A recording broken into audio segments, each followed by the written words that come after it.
কালকে রায়ের বাবার জন্মদিন। রায় প্রথমে সকাল থেকে 1 কিলো আলু নিয়ে খেলা করছিল, তারপর আস্তে আস্তে খুন্তি দিয়ে বসে বসে বাবার জন্মদিনের আলু ভাজার আলু কাটছে ও।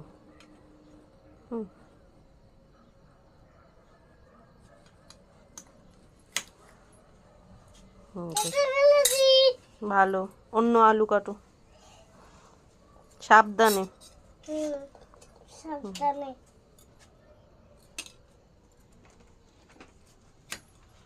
কতটা ধরে। আজকে বাবার হ্যাপি বার্থডে তো, তাই জন্য আলু কাটছি।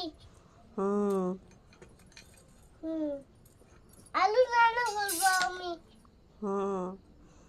কি রান্না হবে রায় এখন? আলু, সবজি ভাজা, আলু, কি সব কিছু হবে।